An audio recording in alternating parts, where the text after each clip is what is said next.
Sabda Ilahi menyapa Anda pagi ini. Tuhan Yesus memberkati.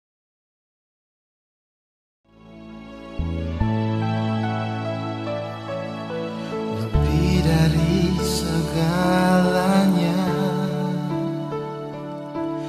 kasih-Mu bagi diriku.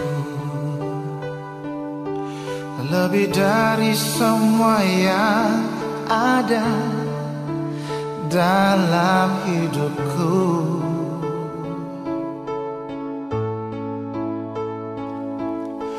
Kasih-Mu Tuhan bagi diriku tak berkesudahan.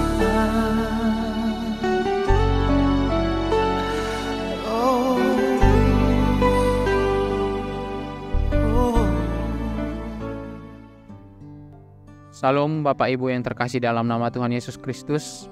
Pada hari ini kita akan merenungkan firman Tuhan dari Zefanya 2 ayat 3. Carilah Tuhan, hai semua orang yang rendah hati dan negeri, yang melakukan hukum-Nya, carilah keadilan, carilah kerendahan hati. Mungkin kamu akan terlindung pada hari kemurkaan Tuhan. Tema kita pada hari ini adalah terluput dari murka Tuhan. Bicara soal tema kita pada hari ini yaitu terluput dari murka Tuhan.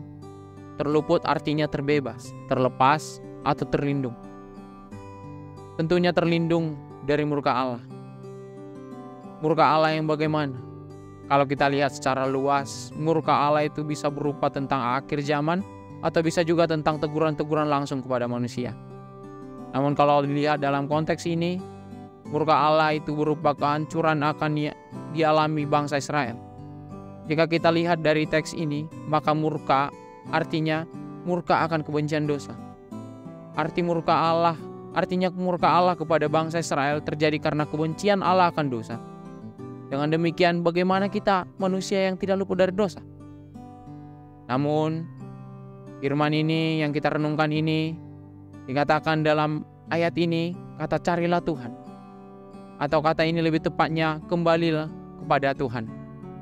Kita tahu bahwa bukan manusia yang mencari Tuhan, tapi Tuhanlah yang mencari manusia. Karena memang manusialah yang hilang seperti domba yang hilang dari gembalanya. Tuhan mencari manusia sama seperti gembala yang mencari dombanya, dan Ia bahkan datang rela menjadi manusia untuk mencari manusia-manusia yang hilang dari jalannya. Namun, apakah manusia ini mau datang kepada Tuhan? Dalam teks ini, Tuhan memerintahkan bangsa Israel untuk kembali datang kepadanya. Dari kata ini terdapat makna yang lebih dalam lagi, di mana bangsa Israel memang harus benar-benar serius untuk kembali. Mereka harus meninggalkan kebiasaan-kebiasaan buruk mereka, dan ini sulit mereka lakukan. Sama demikian dengan kita. Kita juga seharusnya sebagai manusia yang tidak luput dari dosa untuk datang kembali kepadanya ke jalan yang benar. Sama seperti mereka harus meninggalkan berhala mereka, kebiasaan-kebiasaan buruk mereka. Demikian juga dengan kita. Kita harus meninggalkan berhala-berhala kita untuk datang kembali kepadanya. Namun banyak orang sekarang menganggap berhala itu hanya sekedar menyembah Baal. Namun ternyata berhala ini adalah sesuatu yang menghalangi kita untuk datang kepada Tuhan. Di zaman sekarang ini sering sekali orang menjadikan uang, pekerjaan, bahkan teknologi sebagai berhala mereka. Dan banyak hal lainnya yang menghambat kita untuk datang kepada Tuhan. Bagaimana kita? Apakah kita sudah bertobat dan kembali datang kepadanya? Apakah kita sudah meninggalkan berhala kita dan datang kepada Tuhan? Di dalam firman ini juga dikatakan bahwa untuk luput dari murka Allah kita harus mengetahui siapa diri kita. Seperti yang dikatakan dalam teks ini, carilah kerendahan hati. Yang dimaksud dalam konteks ini bukan saja berbicara soal kesombongan saja. Namun maksud dari kata ini adalah merasa tidak mampu dan merasa tidak ada apa-apanya tanpa Tuhan.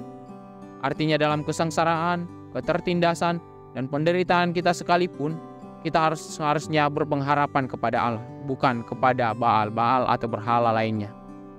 Dengan demikian, Bapak Ibu yang terkasih dalam nama Tuhan Yesus Kristus, hendaklah kita datang kembali kepada Tuhan dengan merasa tidak ada apa-apanya di hadapan Tuhan, agar kita dapat terhindar dari murka Allah.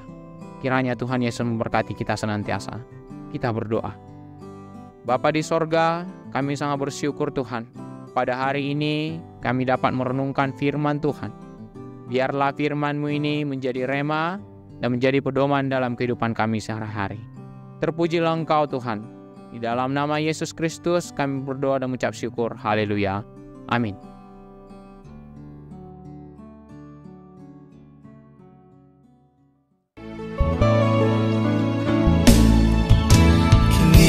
Hidup dalam kasih-Mu, Kau berikan semuanya bagiku.